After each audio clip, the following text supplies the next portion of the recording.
Hey everyone, I'm here with Ashton Rodenhiser, author of The Beginner's Guide to Sketchnoting, to talk about the book, the process, and especially some deep experience on beta reading. Ashton, it is great to have you here. I am so happy to be here. Thank you so much for having me.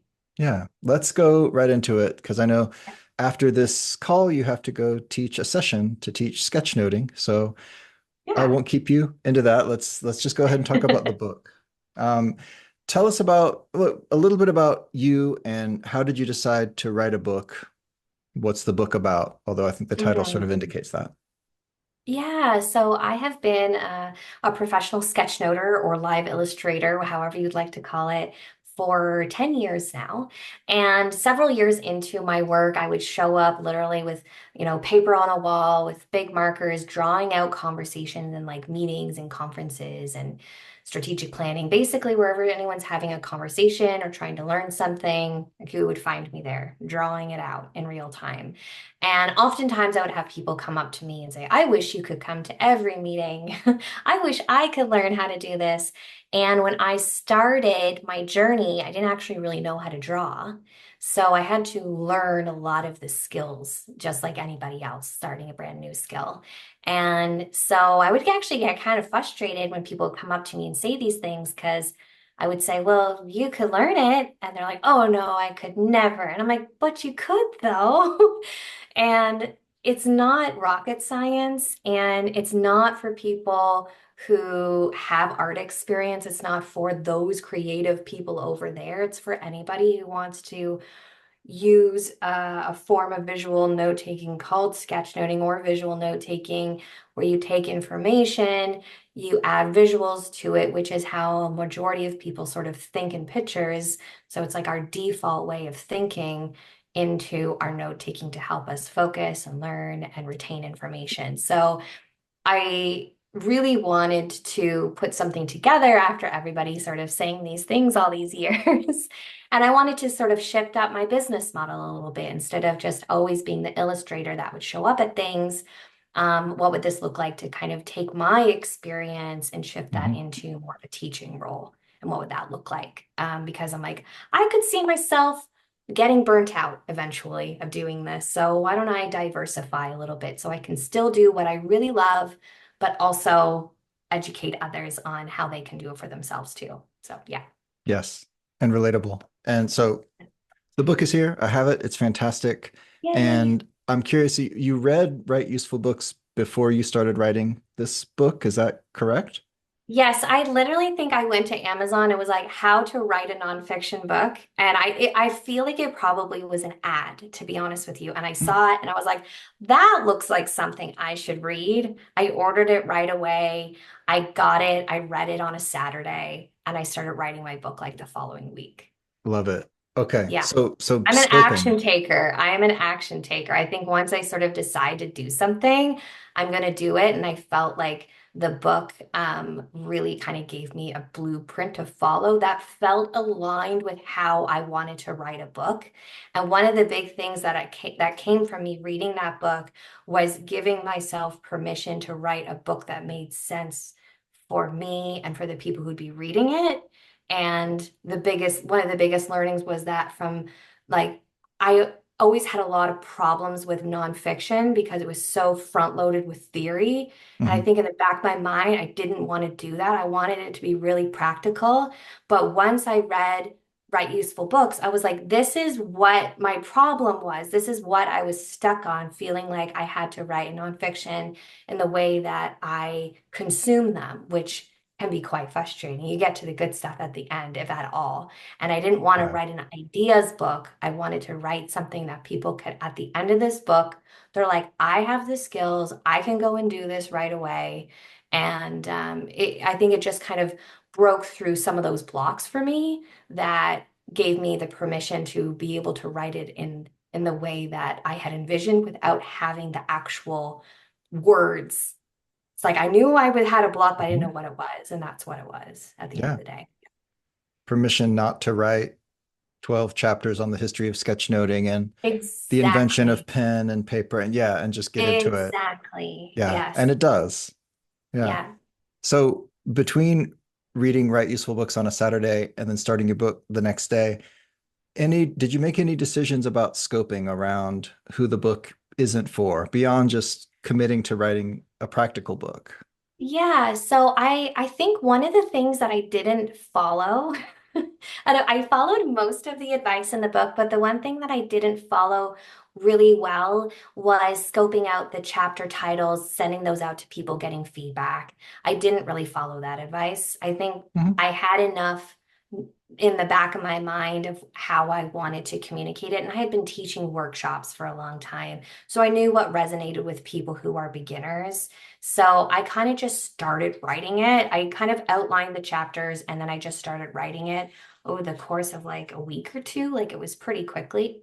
But yeah, like it was kind of a funny thing because some things that people wanted to know that I learned later on, just peek into the beta reading process, I felt like they were too advanced. So I don't Mhm. know how much that would have helped with me sharing the kind of like perceived table of contents with others. I just like wrote what it could be and I just started writing like section by section. And knowing that I wanted the skills to build on each other and I wanted to write it in a way where people need some foundational things. They want to just jump right to like drawing icons, for example. But I'm like, there's no point in learning how to draw icons if you don't even like feel comfortable drawing a line, for example. So we take a line and we build from it, and then icons are like the very end of the book, right? So, and the questions that people have about like listening, I'm like, don't even worry about listening right now. Just get comfortable with putting pen to paper because that in itself can be quite a hurdle. So, yeah. Yeah. So it sounds like you sort of enforced the scope throughout the process to keep the complexity creep or advanced topics creep from coming in. Yeah, and I Yeah. kind of in the end, I didn't know that in the beginning, but it ended up really kind of being like a part one and part two. Here's the Yeah. part one, here's the foundational skills, let's get you going. And then here's part two, is a little bit more of the complex stuff, is the harder stuff to talk about, like how to listen and think at the same time, and how to decide what to write down and what are you listening for. That stuff is really intangible and difficult to explain to new people. And then, of course, like, okay, now that you have your foundational drawing skills, now you can draw other things. But don't worry about that until the very end, you know? Mhm. Okay. So talk to me, and if anyone's watching, you can see the book is highly visual. And if you're just listening, trust me, it's highly visual. You should pick up a copy, but it is a book about drawing. It Yeah. contains drawing, a little different from a lot of the useful books that people write around these parts. But tell me about the process for producing and beginning to get feedback and iterate on such a visual book. Yeah. Honestly, when I was drafting it out, I would just, I focused on the writing first and then would enter, enter, enter, insert drawing of XYZ here. Good, good, yeah. And then I would keep writing and I would like enter. And if I felt inspired to draw something out, then I would do that and then just plug it into the document. It was a lot of insert drawing here. And so when I know I'm jumping ahead a little bit to the beta reading process, like the drawings that I put in there were very, very minimal, very, very sketchy, Mhm. because I just needed feedback on some of those in order. I didn't want to jump ahead to creating final drawings. I didn't know what the placement of the pages was going to be. So it was like generally this was going to be the image. I think the one that was the most challenging was me trying to create a visual that explains the process of sketchnoting. That went in, that was like the most iterations that I had that I got feedback on. Mhm. Most of the drawings people didn't have too much feedback on. They were more particular about the content itself, but it was important to have them part of the beta reading process because it's going to be such a highly visual book, right? It definitely is more pictures than words overall. And I needed the words to support the pictures, not the other way around. Yeah. Yeah. I think actually you said something really important about having draft or rough versions of the drawings when you first put it out in front of people. And I think for those of us who are doing a book that is just words, there's this question of how good does it have to be, how fleshed out, how thorough. So I think the fact that you have this very visual book where you had sounds, I don't know if you actually got feedback with some of the drawings were literally placeholders or just rough drawings, but you put it out there long before anything was finalized and polished and whatnot. And I guess that Mhm. takes us to beta reading. I Yeah. assume that you did get useful feedback despite not having high resolution finalized Mhm. drawings, but can you confirm? Like, how did it go? Your first drawing, Yeah, do you remember? like I think people were so gentle and supportive and just excited about having access to this information and wanting to help that I didn't like nobody, was upset that the drawings were very, very crude. They were just like, does this fully explain what we're missing here or what it's trying to explain? So yeah, like it didn't, it kind of was like, well, I can't do great drawings. I don't have that much time. Like, this book will never get done if I Nice. do all these beautiful drawings to get feedback on them, to then change them because the sizing of the page and the placement with the designer wasn't going to fit. It had to be square instead of rectangle or something like that, right? So, yeah, people were pretty gentle about the process. And like, I didn't get any feedback that was like, this drawing sucks. I'm like, it's supposed to suck. Like, it's not meant to be perfect. Fantastic. Yeah, Yeah.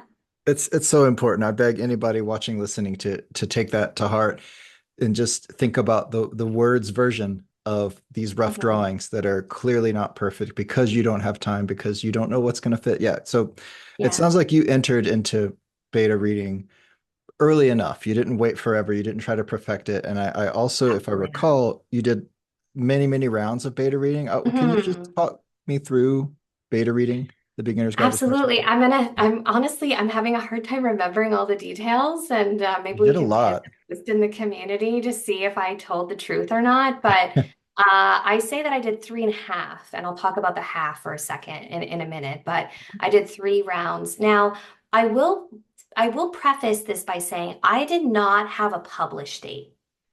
Having a published date was not something that was important to me because I felt like this could take 2 rounds, this could take 10 rounds. I want this just to be the best book that it could be and also lean in on like done is better than perfect kind of mentality. And of course, once you put it out and you're like, oh man, I should have added this or changed that or put all, it is what it is, right?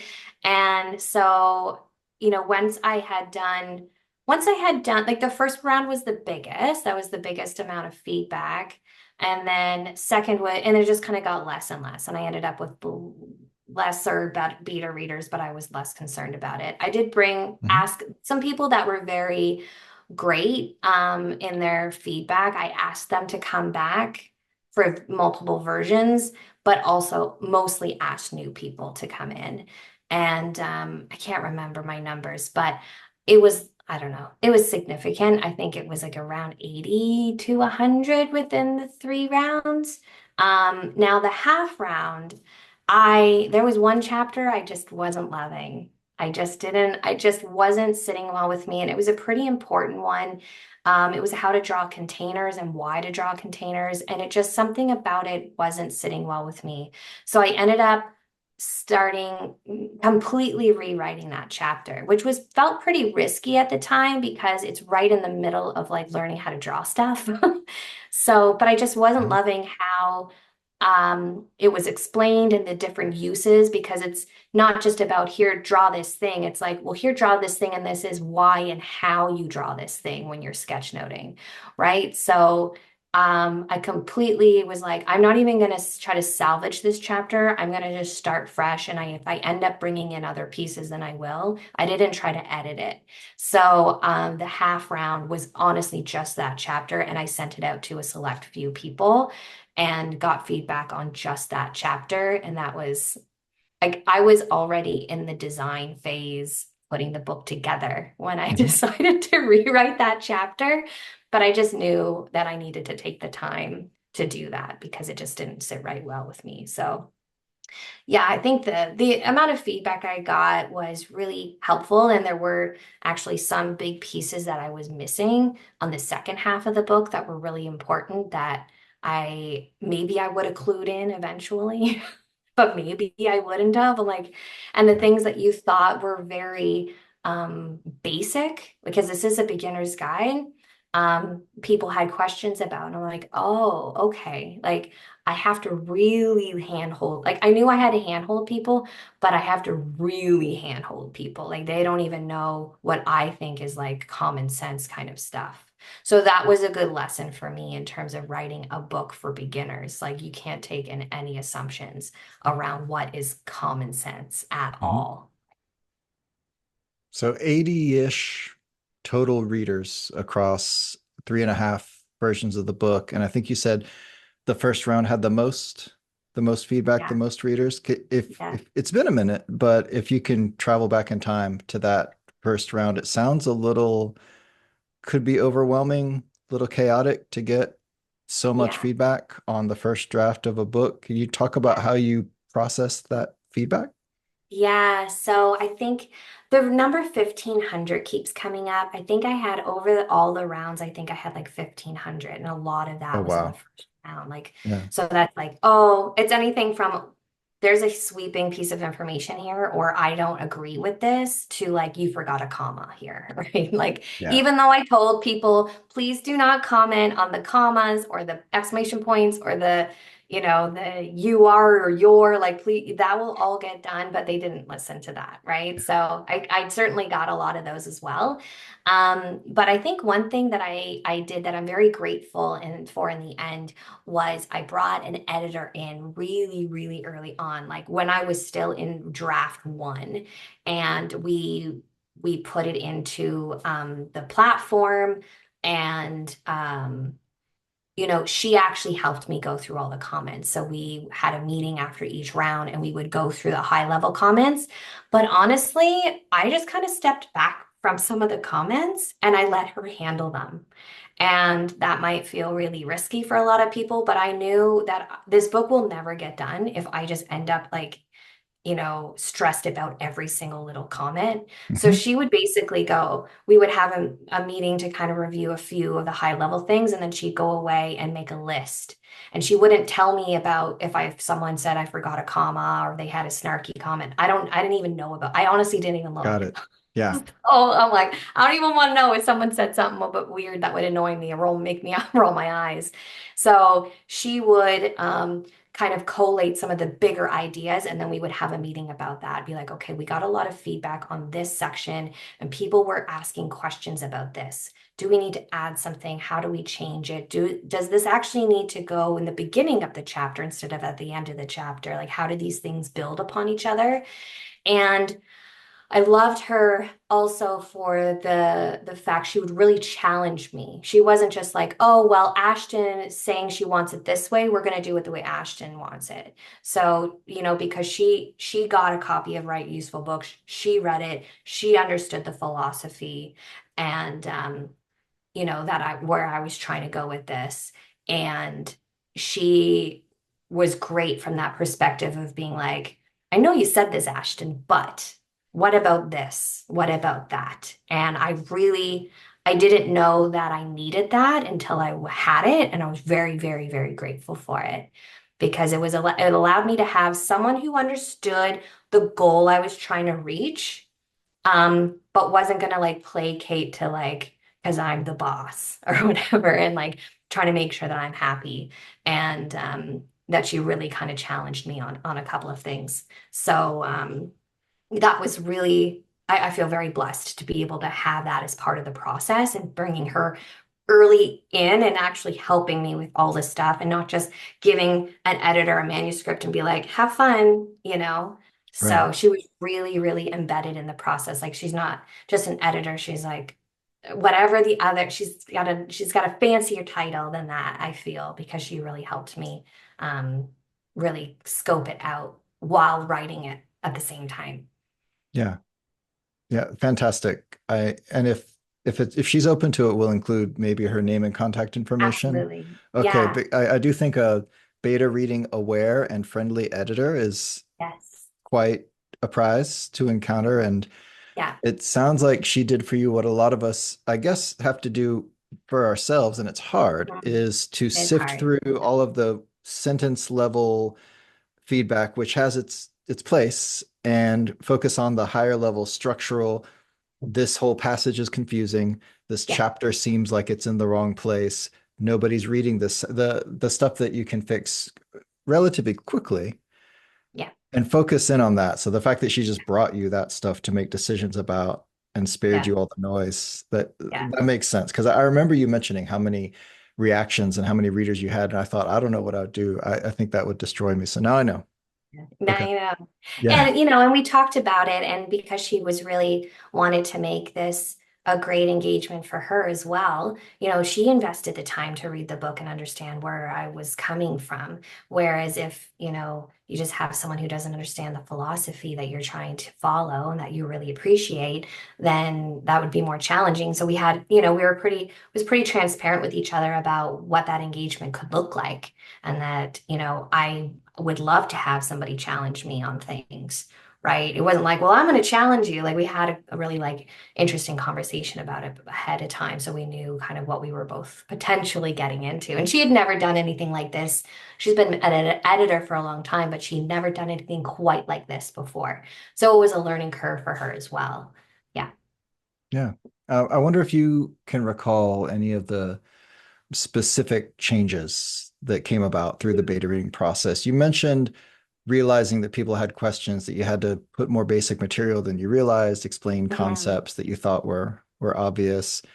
Remember any details, any specific things that went in because people were confused? Can't remember all. I don't know if I remember anything specific, to be honest with you, but also it could have been because I was a bit more hands off. Hmm. Like, I think maybe if I was in the weeds with it a bit more, then maybe it would become more apparent. But yeah. And like you know, like credit to her, like she would make those changes for me if I said, yep. So, like, she would go and actually change the sentence structure of things or add in a sentence if there was something we were missing. So, I wasn't physically doing that. And if she didn't, this book probably still wouldn't be written. It's like running a whole other business here. So, Yeah. um, I can't remember. There was a whole thing that ended up in part two, and I can't remember what it was now, but it was a whole other chapter we ended up writing in the part two of the book. Um, with that we were like, oh, that was very important. I can't believe we missed that. I can't remember which part it was of part two, but we had to add a whole other chapter, or how we ended up changing the structure of it a couple of times. Like, is this first it was just one big book, and then we ended up with two parts. Hmm. Um, I think that the hardest chapter to write was actually the introduction, because I was trying to take the philosophy and make like, before we hit record here, we talked about the front loading theory. And I didn't want Right. this to be a book on like why paper is important or why you should write stuff down. Like, I'm going to assume that if you're picking up this book, you're like already sold on the Yeah. fact that writing things down is important. I don't need to tell you that. So I think, and that's why I decided to put this like little brain guy throughout with like little facts. Like, did you know this about how you learn and how pictures work and stuff like that? Instead of sort of front loading a bunch of theory in the beginning. So um, I had a lot, and of course, because it's the introduction, you might get somebody come into the platform, make few comments, their kids scream in the background, they leave and never come back. Sure. Right. So I always had like the most comments in the introduction, like the first part of the book. But the introduction was the hardest part to write because I was like trying to chisel it down, down, down to like Yeah. just the essentials to try to get people the skills as quickly as possible. So there was a lot of changes that came in from the beta reading process around the introduction, for sure. But also That's putting pressure on myself to really try to like cut it as much as possible too. So the balance of that was really, really challenging. exactly. And that I Yeah. think that applies for most of us, that if there's Yeah. one part of everyone's book where they will have to maybe fight the hardest or ignore the most comments and input, it's probably in the introduction because someone will always say that you should tell your life story in the Yeah. intro. And I can see how that could fit. And we're used to reading those things in the intro. So you Yeah. do just have to override. Yeah. And it's hard. Yeah, I was torn on, do I mention myself and my experience and why you should read this book? Do I put it at the end? Where do I put me into it? Mhm. That was quite a challenge. Yeah. Yeah. but Yeah. worth fighting for to Yeah. get people to the stuff that they need. Yeah. Okay. Exactly. Exactly. Well, so it's been a minute since the book came out, and you Mhm. mentioned, you're running a whole business. So don't Yeah. hold back. Want to know, unfiltered, uncensored. How's it been going? Having the book Yeah. out in the universe. Anything you've learned? Anything you want to share? Yeah. So the way that my business is, like because I draw these pictures for a living for people, I have spent my whole professional career hiding behind the work and not showing my face. Mhm. And when the book came out, so the book came out in late June of 23. And so I was already on this journey. Like 2023, I call it my year of visibility. It was really, I basically spent the whole year and like worked with coaches and did all this stuff to try to get comfortable with being visible, Yeah. right? Because I just stood behind, like, I would literally be at an event with like thousands of people and be on stage drawing a picture. But when I'd go out and people would want to take a picture of it, they would want me in it. And I'm like, no, no, no, you don't want me in it. You want the drawing. The drawing is what is important here, not me. Like, too humble almost, right? So, and because people will never see my face, they always see, I would say, my good side, because my back is faced to them. I could be in a room of thousands of people. And at this point, it doesn't really bother me because I'm not standing there talking to them. They're seeing what I'm doing here. So really the book was interesting when it came out because it was kind of in the middle of my year of visibility, right? And so I was still really, and it's still a struggle for me to be comfortable with like my face being out there. So I started posting more stuff on Instagram where my face is there instead of just a drawing. And I ended up, I think I did like 75 podcast interviews in 2023, and they were all in the last half of the year. Oh, Like one wow. week I did like 15 or something. And I did it. Yes, I talked about the book and I kind of treated it as like my podcast book tour. But I saw it as just, I'm going to take this time to get comfortable with speaking about what I'm passionate about, what I want people to know, why they should listen to me, why I should be considered an authority in this space, and just comfortable with my face being on the internet. You know what I mean? So, so I think it's important to mention because especially if you aren't always so front facing and your face isn't always out there, if you're not, that's not like, I'm definitely an introvert, like that's not my favorite thing to do, is just like be somebody who people are looking at. Hmm. I had to really get comfortable, and like I said, it's still a bit of a journey for me. So I think going through that year and reflecting on it, I'm glad that I was patient with myself with the book kind of coming out and how do I want this to look like. And, you know, yeah, maybe I'll just pause there for now. I didn't really answer the question, but I No, just but needed to, yeah. this is so good though. I will talk about more, but we'll pause there for a second. Yeah, I guess I want to say I'm glad you were patient with yourself too. And I think we all deserve that. And at the same time, when you say 75 podcast appearances, sounds like also pushing yourself quite a bit, or it would be if it was me, I It guess. was a lot. It was a ridiculous amount. But like I said, Yeah. when I'm all in, I'm all in on something. That's my Yeah, problem. no, I guess so. I, Yeah. I wonder if you could say a bit about lining up and doing those podcast appearances, if there's anything from that experience that you think could be useful to share, because a lot of people are in this position of need to be doing that, maybe not doing it Yeah. yet, maybe a little scared. Yeah, I think I'm not gonna lie, my work is kind of unique. There's not a lot of us in the world that do Mhm. it.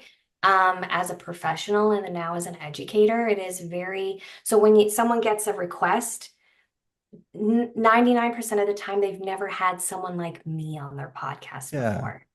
Right. So I think like for people who are like, what is this? They try to like lean in with like the most unique thing about like, maybe they've had a ton of website designers, but what makes you special?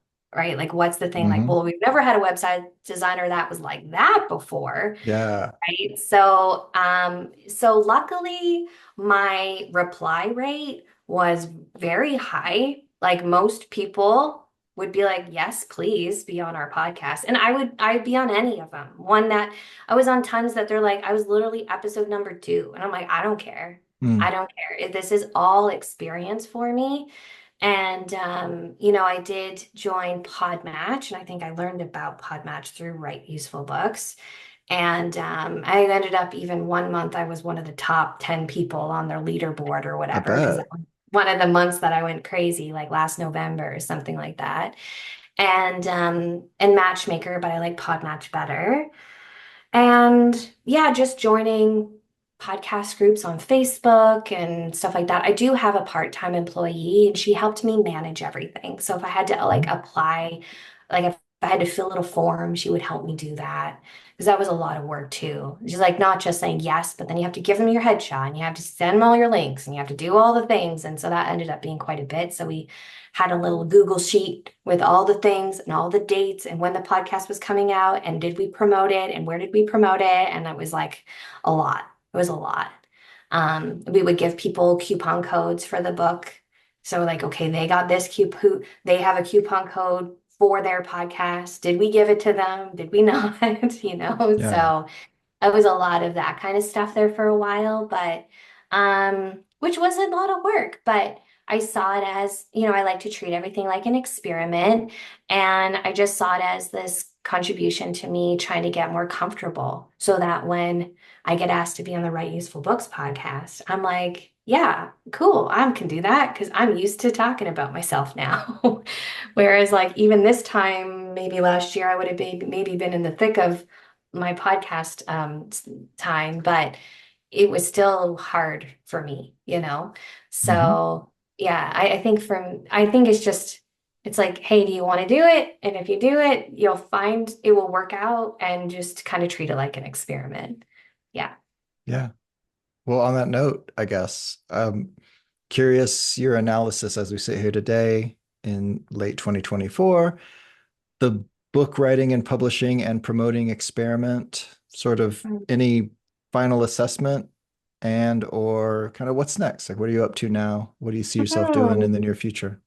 Yeah, so I really kind of spent last year transitioning more into less about being the one drawing the pictures and being the educator, and which is Hmm. why the book was important to support my sort of education endeavors.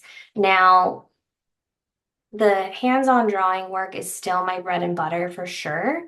But my hope is over time, the next 2, 3, 4 years, the balance just gets shifted a bit more. There'll be more teaching, there'll be more educating, there'll be more passive sales from the book, just because it's like I'm more known in that. So when you Google sketchnoting, it comes up, right? Hmm. And there was actually a sketchnoting conference in Texas this year, but I couldn't go. I had a scheduling conflict. But I know one of the women, I know a woman who went and she ended up being on a panel. And I had a call with her 2 weeks ago, and she said, people know who you are. And I'm like, ooh, okay, that's cool. People know who I am, right? So I think it's more about getting comfortable with, oh, people know me as like somebody who knows stuff about this thing and is considered a thought leader in this space. And even just getting comfortable with even saying like, ooh, maybe I'm a thought leader in this space is has was been very uncomfortable, but now I'm getting more, it's like shifting comfort level. And so I launched an online community also hosted in Circle.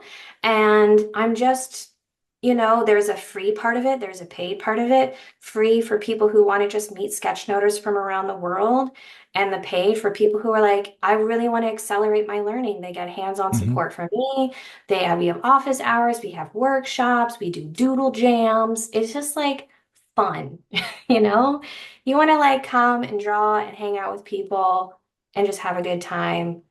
That is a great space, right? So I'm really giving myself some time and energy and all the things to try to see if I can make that really successful. And my hope, as things transition, the community will thrive, and the book will kind of coincide with that. And if people find the book, then they find the community, and kind of similar to some of the work that I was like, ooh, how do they, how does Write Useful Books do all of this stuff? Ooh, maybe I could do that too.